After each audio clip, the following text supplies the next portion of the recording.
पश्चिम बंगाल के न्यू जलपाईगुड़ी में एक भीषण रेल दुर्घटना देखने को मिली है, जब कंचनगंगा एक्सप्रेस ट्रेन को मालगाड़ी ने इस तरीके से टक्कर मारी जिसकी तस्वीर देखकर रूह कांप जाती है। पश्चिम बंगाल के न्यू जलपाईगुड़ी में जो भीषण रेल दुर्घटना हुई है उसमें बताया ये जा रहा है कि 5 लोगों की मौत हो चुकी है और 25 लोग जो हैं उनकी हालत गंभीर बताई जा रही है। और हादसे की ये जो भयानक तस्वीर सामने आई है उसको देखकर ऐसा लगता है कि जो मौत का आंकड़ा है वो बढ़ भी सकता है, घायल हुए लोगों की संख्या भी बढ़ सकती है और जिन जिन लोगों की ज़िंदगी ख़त्म हो चुकी है उनकी संख्या भी बढ़ सकती है। क्यों? क्योंकि जो तस्वीरें हैं वो बहुत दर्दनाक हैं। तस्वीरों में दिख रहा है कि कैसे एक बुगी है वो हवा में लहरा रही है, हवा में लटक रही है। और ऐसा पहली बार नहीं हुआ है, 1 साल के अंदर 5 बड़ी रेल दुर्घटनाएं हो चुकी हैं। 1 साल के अंदर 5 बड़े रेल हादसे के लिए जिम्मेदार कौन है? क्या ये सवाल नहीं होना चाहिए? क्या ये पता नहीं होना चाहिए कि इस तरीके की रेल दुर्घटनाएं 1 साल के अंदर 5-5 हो जा रही हैं? भाई ऐसा क्यों? क्या भारत में रेल एक्सीडेंट को नॉर्मल मान लिया जाए? क्या रेल एक्सीडेंट होना एक सामान्य सी बात है? ऐसा बिल्कुल नहीं है। ये माना जाता है कि ये हार्ट बीट है। ये माना जाता है कि देश की अर्थव्यवस्था को सबसे ज़्यादा अगर किसी ने संभाला है तो वो रेल है। आने जाने के साधन से लेके और बहुत चीज़ों पर रेल जो है वो निर्भर होता है और आम जनमानस के लिए बहुत ज़रूरी होता है। लेकिन इस तरीके से रेल एक्सीडेंट की जो तस्वीरें आती जा रही हैं वो एक भयानक तस्वीर है। और ऐसा पहली बार नहीं है जो मैं बैठ के डिस्कस कर रही हूँ, इससे पहले भी मैं कई बार दोहरा चुकी हूँ और ये बता चुकी हूँ कि रेल में कम से कम 4 लाख से अधिक पद खाली हैं और यही एक बड़ी वजह है जिसकी वजह से इस तरीके के रेल हादसे हो जाते हैं और इनको जल्द से जल्द भर दिया जाना चाहिए। पिछली बार भी जब रेल हादसा हुआ था तो खाली पद को ही एक बड़ी वजह बताई गई थी और ये बताया गया था कि इन खाली पदों की वजह से इस तरीके की दुर्घटनाएं हो जाती हैं, ये बात सामने आई थी। लेकिन क्या उन पदों को भरा गया? नहीं भरा गया और फिर से एक ऐसी रेल दुर्घटना सामने आ गई है। अब यही बात है कि अब बताया जा रहा है कि कुछ लोगों की मौत हो गई है, कुछ आम लोगों की मौत हो गई है। आंकड़ा बताया जा रहा है, कई जगह बताया जा रहा है 50, कई जगह बताया जा रहा है 70, कई जगह बताया जा रहा है 80। लेकिन किसी को ये पता चल पा रहा है क्या कि ये जो 50, 60, 70 और ये सारी चीजें जो आप बता रहे हैं इसमें एक एक नंबर में ना एक एक पूरा परिवार जुड़ा होता है और एक पूरे परिवार का एक मुखिया अगर उस परिवार से टूट जाता है, छूट जाता है और बिखर जाता है ना तो एक पूरा परिवार बर्बाद हो जाता है। लेकिन किसको फर्क पड़ रहा है? लोग नंबर बताने में बिजी हैं। कोई बता रहा है कि 15, कोई बता रहा है 20, कोई बता रहा है 50। मतलब मजाक चल रहा है क्या? मतलब एक एक इंसान को ऐसे नंबरों में गिना जा रहा है। ये देश के लिए बहुत दुख की बात है कि हम इस तरीके के रेल हादसों में उसको नहीं ढूंढ रहे हैं कि किसकी वजह से हुआ, क्यों हुआ। और ऐसा 1 साल के अंदर 7-7 बार हो गया। मतलब अभी भी इस तरीके का मजाक चल रहा है। रेल मंत्री से पूछा नहीं जाना चाहिए कि जब आपसे रेल मंत्रालय नहीं संभल रहा है तो इस्तीफा दे दीजिए। इस तरीके की बात पर लोग जो है वो बुरा मान जाते हैं और एक बार फिर से उन्हीं को रेल मंत्रालय थमा दिया गया है। क्यों? क्योंकि वो एक कर्मठ, ईमानदार, जुझारू नेता हैं। तो दीजिए, एक बार नहीं 10-10 बार दीजिए, बार बार देते रहिए। लेकिन ये बताइए कि इस तरीके की घटनाएं क्यों हो रही हैं? भारत में 10 साल में रेल सबसे ज्यादा फेल हुआ है, इस तरीके का ट्रेंड चलाया जा रहा है और सवाल उठ रहा है। कंचनगंगा एक्सप्रेस में अभी तक के सरकारी आंकड़ों में ये बताया गया कि 5 यात्रियों की मौत हो चुकी है और दर्जनों लोग घायल हैं। तो इस घटना में केवल संवेदना व्यक्त करने से, नेता वाली फॉर्मेलिटी निभा लेने से तो कुछ नहीं होगा ना। कम से कम मैं ऐसा नहीं करूंगी। मैं तो यही बोलूंगी कि जिनसे ये मंत्रालय नहीं संभल पा रहा है उनको इस्तीफा दे देना चाहिए। मतलब 1 साल के अंदर 5 घटनाएं, 7 घटनाएं हो जाती हैं और उसके बाद भी इस तरीके की बात आती है कि मैं संवेदना व्यक्त करता हूं परिवार को, परिवार में वो जो लोग जिनके खो गए हैं उनकी आत्मा को शांति मिले। इस तरीके की फॉर्मेलिटी से सर कुछ नहीं होता है। जिम्मेदारी लीजिए और पता करिए ऐसा क्यों हुआ है और ऐसा बार बार क्यों हो रहा है, ये जरूरी है। इन्हीं के कार्यकाल में कई बार ऐसी दुर्घटनाएं हो चुकी हैं और कई जगहों पर यह भी लिखा जाने लगा है कि सबसे अधिक रेल दुर्घटनाएं अश्विनी वैष्णव के ही कार्यकाल में हुई हैं। लेकिन उसके बाद भी उन्हें सबसे काबिल बताया जा रहा है और दोबारा से उनको रेल मंत्रालय ही दिया गया है। 10 बार बने, 50 बार बने, लेकिन सबसे बड़ी बात यही है कि जिम्मेदारी किसकी है साहब, ये बताएंगे? हमारे देश में एक ऐसे नेता भी हुए थे जिनके समय रेल दुर्घटना हुई और उन्होंने सबसे पहले अपना पद छोड़ दिया था। वैसे नेता की जरूरत देश में, ना कि ऐसे नेता की जरूरत है जो रेल दुर्घटना हो जाए उसके बाद सिर्फ संवेदना व्यक्त करते रह जाएं। क्यों? क्योंकि जो ट्रेन है उसमें अमीर तो बैठता नहीं है और ना कोई सत्ताधारी बैठता है तो आम जनता जिसके जीने और मरने की कोई कीमत नहीं होती। और बार बार यही कहा जाता है कि इतने इतने इतने अंकों में गिना जा रहा है, नंबर्स में गिना जा रहा है भाई। मतलब आप सोचिए कि जिस परिवार का एक मुखिया खो गया होगा ना, उस पर क्या बीत रही होगी, लेकिन नंबर गिने जा रहे हैं। अब बहुत सारे लोग मुझे ये कहेंगे कि इस तरीके की दुख की घड़ी में इस तरीके की बात करना सही नहीं है। मैं बिल्कुल मानती हूँ कि इस तरीके का आक्रोश, इस तरीके का गुस्सा नहीं होना चाहिए, लेकिन बार बार इस तरीके की घटना होगी तो सवाल तो होना चाहिए ना कि क्या इस देश को अब हादसे का शहर कह दिया जाए, इस देश का नाम भारतवर्ष हटाकर हादसों का शहर या हादसों का देश का नाम नहीं न रख दिया जाए। अब बात करते हैं कि आखिर क्या हुआ है जिस वजह से मैं इतनी नाराज हूं। तो मैं आपको बता दूं कि पश्चिम बंगाल में दार्जिलिंग में आज यानी कि सोमवार सुबह 9 बजे एक रेल दुर्घटना होती है, जिसमें मालगाड़ी जो है वो कंचनगंगा एक्सप्रेस ट्रेन जो है, जिसका नंबर है 13174, उसको पीछे से टक्कर मार देती है। और हादसे में कंचनगंगा एक्सप्रेस जो ट्रेन है उसके 3 डिब्बे बुरी तरीके से क्षतिग्रस्त हो जाते हैं। 2 लोको पायलट, एक गार्ड समेत ये बताया जा रहा है कि 15 लोग के 100 जो है वो अब तक बरामद हो चुके हैं और 60 लोगों की हालत बहुत गंभीर बताई जा रही है। कंचनगंगा एक्सप्रेस जो है वो अगरतला से पश्चिम बंगाल की तरफ जा रही थी। एक्सप्रेस ट्रेन जो है वो सिल्लीगुड़ी के रंगापानी स्टेशन पर खड़ी थी। सिग्नल, उसको रेड लाइट सिग्नल मिला था, जिसकी वजह से वो जो है वो रुकी हुई थी। इस दौरान पीछे से मालगाड़ी ट्रेन जो है उसको टक्कर मार देती है। अब ये बताया जा रहा है कि मालगाड़ी का जो पायलट था, लोको पायलट था, उसने सिग्नल को अनदेखा कर दिया, सिग्नल को ध्यान नहीं दिया, जिसकी वजह से इस तरीके की दुर्घटना हो गई। और टक्कर इतनी जोरदार थी कि जो मालगाड़ी का जो इंजन है और एक्सप्रेस ट्रेन का जो डिब्बा है वो हवा में लटक रहा है। सोचिए कितनी तेज रफ्तार से मालगाड़ी आ रही होगी, एक्सप्रेस ट्रेन जब वहाँ खड़ी होगी तो कितनी तेज रफ्तार से टक्कर लगी होगी कि पूरी एक इतनी हैवी एक बुगी जो है वो आसमान में लटकी नजर आ रही है। 2 डिब्बे समेत बहुत सारे लोग जो है वो इसके चपेट में आ सकते हैं, ऐसा अनुमान लगाया जा रहा है। रेस्क्यू ऑपरेशन को भी शुरू कर दिया गया है, कई लोग जो है वहाँ पहुँच भी गए हैं और मदद करने के लिए कोशिश भी कर रहे हैं। पश्चिम बंगाल के न्यू जलपाईगुड़ी में जो कुछ भी रेल हादसा हुआ है वो बहुत दुखद है, दर्दनाक है और भयानक है।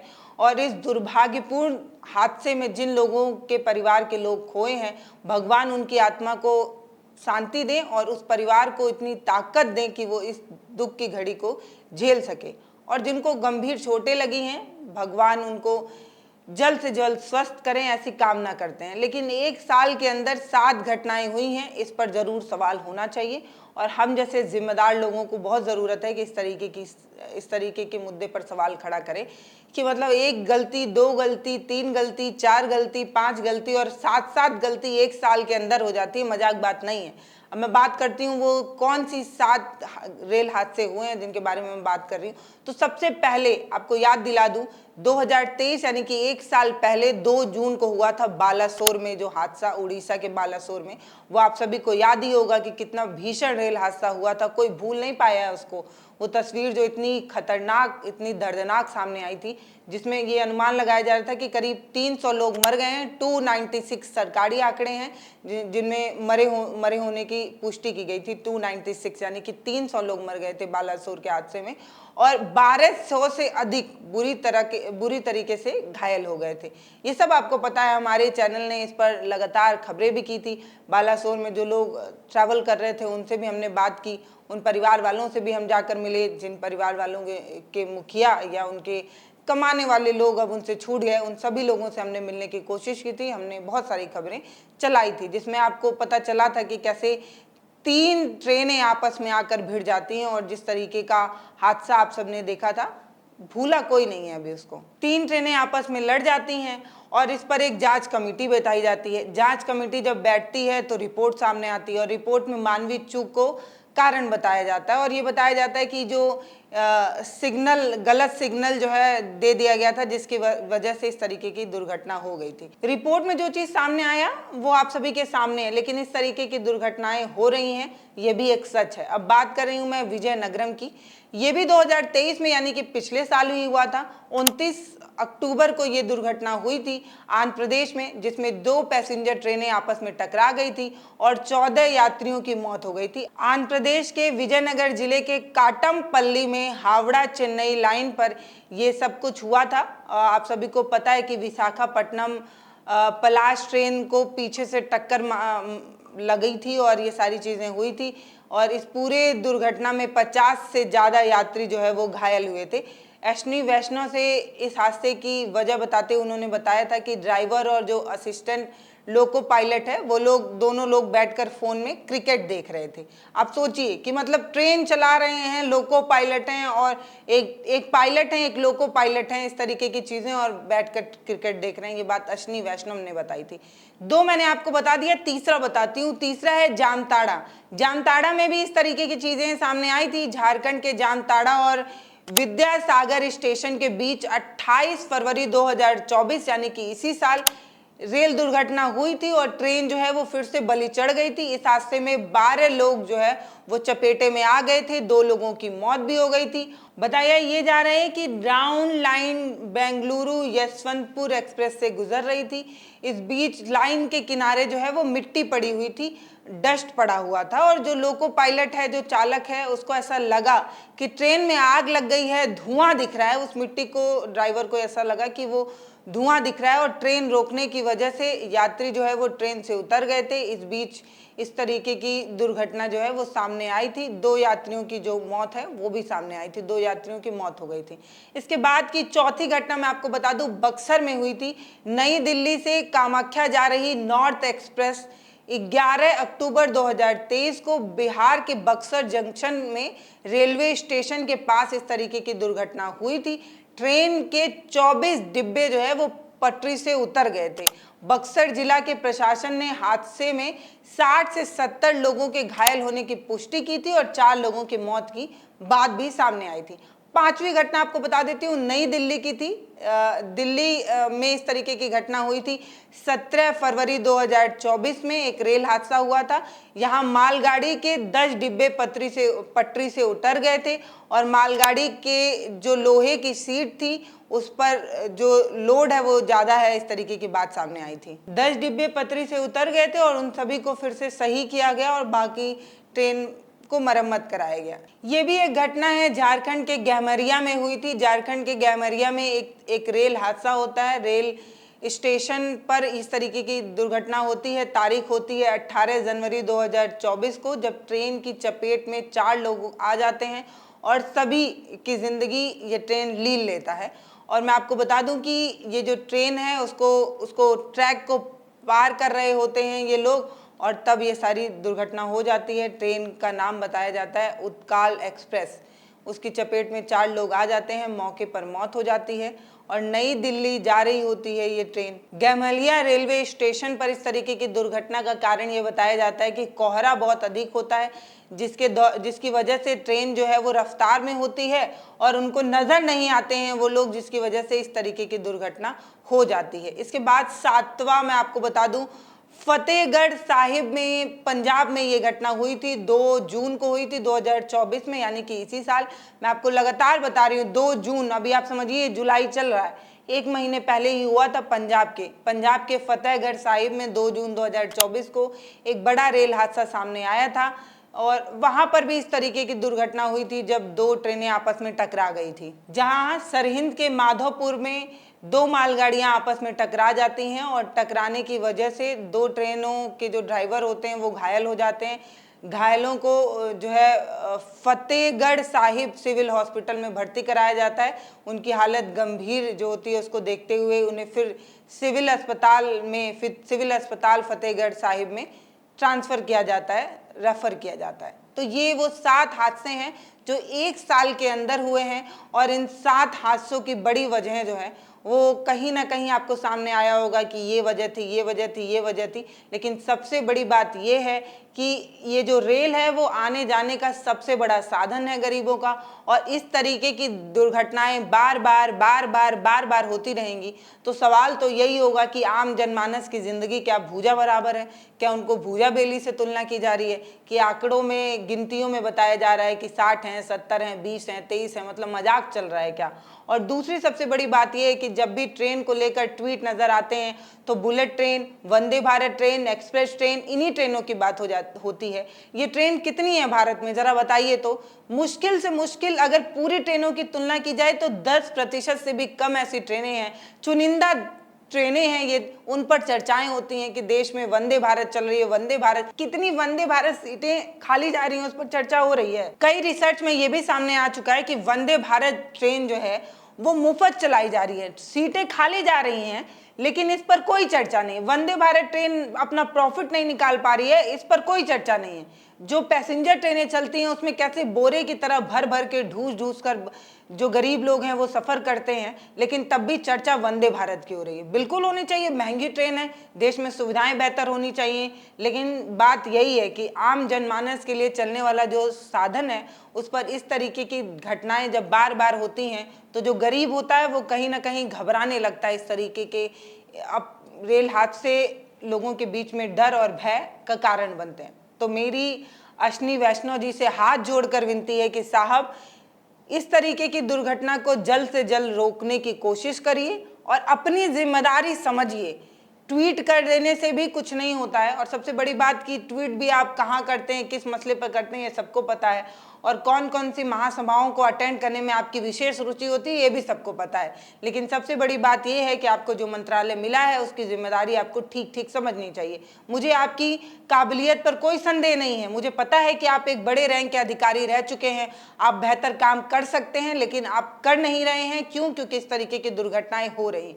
और ये मेरी चिंता नहीं है, ये सब मैं सोशल साइट से निकाल कर लोगों के आक्रोश और गुस्से को बता रही हूँ। और ये चिंता की बात जरूर है कि एक आम जनमानस के चलने का साधन इतना इतना इतना मतलब मजाक पात्र है, ये हैरानी की बात है। 10 साल में रेल हादसे कितने कितने हुए हैं ये आपको जानना जरूरी है। तो मैं आपको बता दूं, 2014 में एक रेल हादसा हुआ था 26 मई को। उत्तर प्रदेश के संत कबीर नगर इलाके में गोरखपुर की तरफ एक ट्रेन आ रही थी, गोरखधाम एक्सप्रेस खलीलाबाद स्टेशन के पास रुकी थी और तब मालगाड़ी से टक्कर खा गई थी। तब 25 लोगों की मौत हो गई थी और 50 लोग घायल बताए गए थे। 2016 में भी इस तरीके की घटना हुई थी। 20 नवंबर को इंदौर पटना एक्सप्रेस 1932-1 ये ट्रेन नंबर है और 14 कोच जो है वो उत्तर प्रदेश कानपुर शहर में 100 किलोमीटर दूरी पर थी और तब वो पटरी से उतर गई थी। और इस हादसे में भी 150 लोगों की मौत हुई थी और 150 लोग जो है वो घायल बताए गए। 2017 में भी इस तरीके की घटना हुई थी,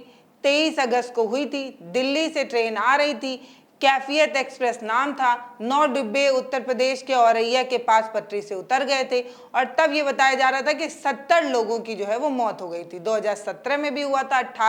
2017 में दो जो है वो दुर्घटनाएं हुई थी, एक 23 अगस्त को हुई थी और एक जो है वो 18 अगस्त को हुई थी।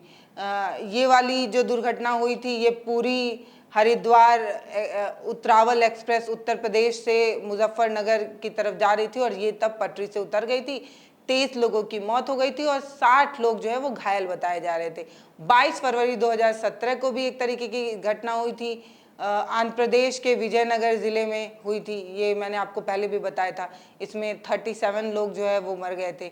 ऐसी बहुत सारी घटनाएं हैं। 2022 में भी हुई थी 23 फरवरी को बीकानेर के गुवाहाटी एक्सप्रेस में करीब 12 डिब्बे जो है वो पश्चिम बंगाल के अलीपुरद्वार क्षेत्र में पटरी से उतर गई थी और इसमें 9 लोगों की मौत हो गई थी और 36 लोग घायल बताए जा रहे थे। 2023 में भी इस तरीके की घटना हुई थी और ये वाला सबसे बड़ा रेल हादसा जो है वो बताया जा रहा था। 2 जून को उड़ीसा के बालासोर का ये घटना है, ये मैंने आपको पहले भी बताया था। ये इसमें करीब 250 से अधिक लोगों के मौत की पुष्टि की गई थी, लेकिन 230 सरकारी आंकड़ों में अनुमान लगाया गया था और 900 लोग जो है वो घायल बताए गए थे। तो ये इतनी बड़ी बड़ी दुर्घटनाएं जो हैं वो होती रही, लेकिन हमने बहुत से ऐसे नेता देखे हैं जिसमें हमने बहुत सारे ऐसे नेता देखे हैं जिनके समय इस तरीके की दुर्घटनाएं होती हैं और लोग जिम्मेदारी लेते हैं। मैं एक वीडियो यहाँ पर चाहती हूँ नीतीश कुमार का चला दूँ ताकि आप देखिए। नीतीश कुमार को लेकर मेरे जहन में कई सारे सवाल हैं। उनका सत्ता बदलने को लेकर भी कई सवाल है। उनको बिना पेंदी का लोटा कहा जाना भी अपने आप में एक सवाल है।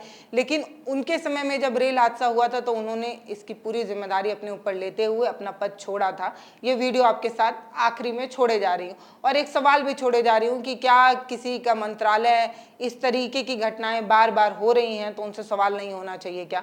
बाकी आप क्या सोचते हैं इस बारे में हमें कमेंट सेक्शन में लिखकर ज़रूर बताइएगा।